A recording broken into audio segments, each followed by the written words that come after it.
Hello everybody, what is going on? Jimmy here, back with another video. Hope that you all are doing well. I think that what happened today is something that no one could have possibly guessed, and it completely just took the gaming industry by surprise. I mean, by shock. You should see Twitter right now. It's going crazy. People are just so confused right now. I don't think anyone in the entire world could have actually guessed what happened today. Especially with all the allegations against Activision and everything that's been going on with Activision that I have not talked about on this channel, but have actually been happening. Microsoft decides to buy Activision, and we're going to talk about what I feel this means for the entirety of the gaming industry, because I feel like there's going to be definite repercussions here on all sides of the equation. So let's get started with the obvious fact. Activision from this point on is going to be Microsoft exclusive. I can't even believe this really happened. I cannot even believe this happened. Microsoft is becoming a bit of a monopoly, but I feel like there's some good here and there's some bad.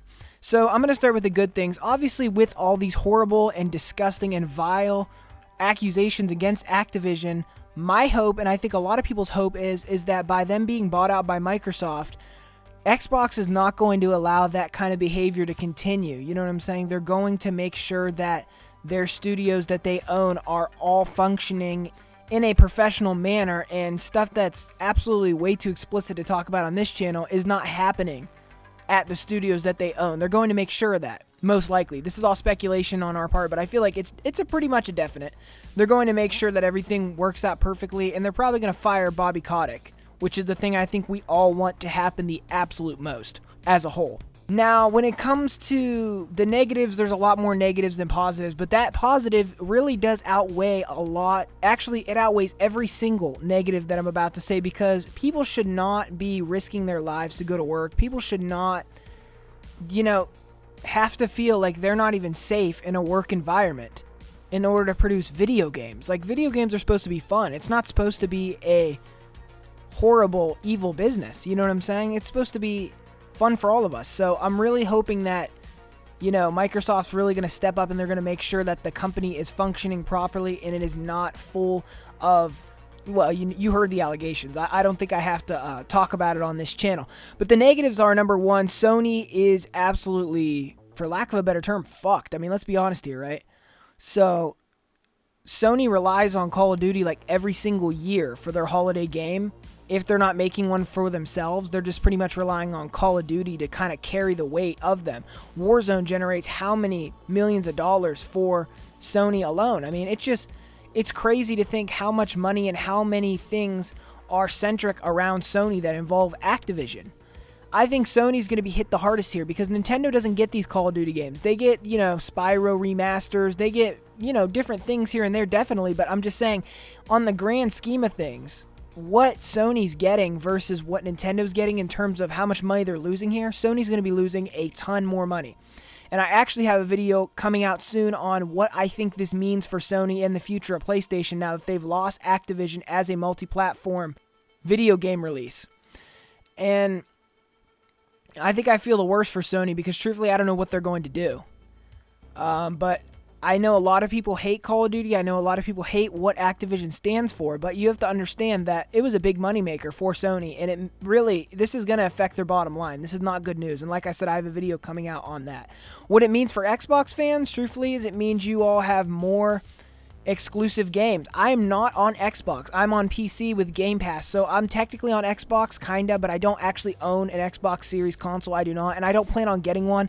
Now that I know all the games are coming to PC, I will just play them on PC. For me and for everyone else who has Game Pass in some capacity, we all are going to have access to every single year the new Call of Duty game. I'm not really a Call of Duty guy myself, but I know a lot of you are, and I know that for some of you all, this is going to be very, very important, and this is going to be the thing that steers you away from buying a PS5 or buying a Switch, because you can't play Call of Duty on them. You just can't do it. So that's going to definitely affect Sony's bottom line. Like I said, this is going to be really, really bad for Sony. But anyways, I'm just completely caught off guard. I'm completely shocked here. I cannot believe that Microsoft bought another company. I really hope that they stop, because here's the thing, right? Even though I don't even care about Activision games coming to PlayStation, I wasn't going to play them anyways. This is something that is getting a little far-fetched. I mean, you can't just own every single major gaming company in the industry. I mean, who are they buying next? Take-Two Interactive, I mean, it's starting to get to the point where they're becoming a monopoly. I mean, they spent $70 billion here. $70 billion. The acquisition with Bethesda, wasn't it $7 or $8 billion? It was way lower. Like a tenth of this. It was like a tenth of this. Is Microsoft going to make a ton of money off of this? Absolutely. Are people putting their PlayStation 5s for sale right now because they can't play Call of Duty on it? I don't know. But I do know that this is going to affect all these companies in a negative manner except for Microsoft, and I feel like Microsoft needs to just, make their own games instead of just buying out every single game company. You know what I'm saying? I feel like it's starting to get a little far-fetched. Those are my opinions. I'd love to hear what you all think in the comment section below about this. Please let me know how you feel about the video. Like I said, there is another video coming out on this. I'm working on it right now. It's going to be focusing on Sony and what this means for Sony. Anyways, thank you so much for watching the video. If you've enjoyed it, don't forget to drop me a like. Thank you for watching. Jimmy out of here. Seriously though, Microsoft, please stop buying every company. Please.